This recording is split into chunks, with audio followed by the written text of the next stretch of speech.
Kinda rip my heart out, kinda make me queasy. There's no correct way in music to express that you're pissed off, just ways that'll piss others off too. The best kind of this music is the kind completely unconcerned about whether it'll sound conventionally good to a passing listener, but in doing its own thing manages to find its own musical beauty in a space only wire-tappable by those who, get it. Maybe I, get it only marginally. I remember the first time that I heard WASTEISOLATION last year, and I wasn't just reminded of 9 Inch Nails' first album, I was also reminded of the first thought I heard when I was listening to 9 Inch Nails' first album, which was, my ears tickle, black dresses take the angst to higher levels themselves, but in their music it's easy to notice that there are stakes. In less so a wagyu, more like a flank cut that's been relentlessly pounded to tethers. Their songs sound really good through a nice pair of headphones, but it's undoubtedly loud. It's easy and slightly boring to consider distortion a bad thing, but the music of Rook and Devi is far more textured than just bass boosting, and they understand when to do it in a moment that calls for that kind of catharsis. I think half-hearted listens result in only remembering the booming chaos, when the ominously chilling downplayed moments are just as effective. On Thank You, this is certainly the case, although black dresses actually doubled down on what they did on WASTEISOLATION. Loud and furious choruses that pound at the ears and scream to you out of desperation, masking the humane and sweetly melodic soul that timidly hides underneath. There are genuine moments where the noise will clear up for a moment to reveal a chillingly vulnerable melody like the bridge on HARMLESS, and these moments really give me shivers. Ultimately, I'm not surprised that Thank You might be initially gaining a lot of polarized reactions, shifting between half-hearted readings of their lyrics like Year 12 English students that weren't even trying, to trite analogies involving Sophie. Actually, it makes sense now that I remember. I've read the handbook. There's only one LGBTQ artist allowed to experiment with loud noises at a time. Ultimately, Thank You is one of the best albums I've heard so far. It is only February, but the more that I listen to these songs, the more that I find solace in the complete aching of the performances and production qualities. There's a lot of sound to take in, and it becomes distractingly smudged together on a few tracks like Look Away and WASTEISOLATION, but the general furious and hopeful energy is enough to carry it through. In fact, I actually think Look Away, underneath all the chaos, has a really catchy rhythm. I won't use the word bop, that's a scary word. Whether the duo are attacking corporate greed, microaggressions and exclusionary attitudes, or just yelling at the top of their lungs abrasively about suffering and living in a constant state of being afraid, not a moment here is unconvincing. But equally, no moment is absent of incredible pop songwriting either. To be honest, these are just really great pop songs, but sculpted with loud and abrasive soundplay, and it excels at just staying true to itself. You'll hear the repetition of Dead like its own percussive instrument on Death Bad Girl, before the second half of that track manically spins out of control, with whizzing synthesizers as a spoken word verse performed in the spirit of wondering whether it's the world falling apart, or you. It makes sense this entire song sounds like the world is falling apart, and it's a crushing moment of uncertainty reminiscent of other moments on this album where the duo pray things will be alright, but there's never certainty. There's certainly hope, but the album makes no bones about outlining what's held against their very existence, the same things that are causing the deaths of marginalized people everywhere, and no moment of fear or fury on this album feels contrived but is instead honest and unkempt. Wheel of Fortune is the song that outlines the sheer uncertainty of whether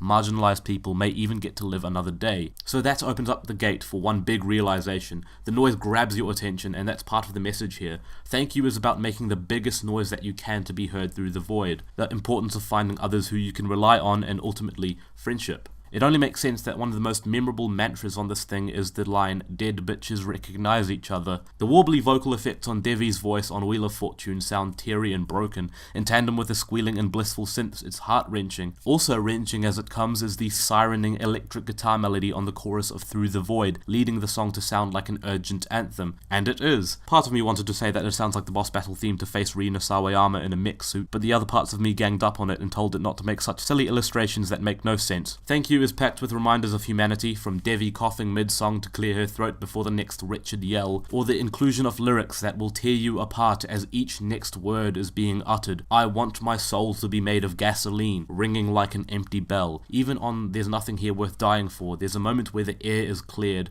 the noise backs out, there's a synthesizer just pulsing, and the lyric unfolds, "This place was beautiful once upon a time," almost like a flashback. Moments where the duo will mention brief slivers of hope and happiness, just wanting to live, amidst an album that is otherwise reminiscent of the opposite, are just shards of life affirmed, and it culminates in some of the most powerful music I've heard just in mere spirit. So after the onslaught of honest fury, the album concludes with Baby Steps, a twee and very sweet sounding closing track like the most poignant credits theme, all about being able to bring yourself to move forward day by day, in spite of the horrendous state of the present. It doesn't hold back punches at all. As Devi sings, it's like seeing the future and realizing everything will be exactly exactly the same, an admission that maybe the world is beyond saving at this point. And this cynicism isn't for show, it's not some spectacle, it's a bleak observation made through years of actual survival. And the final thank you note that ends the album isn't so innocent after all as a result. Is it a sincere thank you to the friends you can find solace in and can rely on? Or is it a sarcastic thank you to those who refuse, exclude, or patronize you, even threatening your very existence? This album feels like both at once, and finds itself feeling empowering and exhausting as a result. Their expressions remove the cosmetic veil that hides how they truly feel, but it also attempts to build new bridges. It takes mantras and self-serving sentiments we know to be used in such hollow and insincere ways, and brings some true weight to them again. It's an album that I can return the thanks for, and I guarantee that that one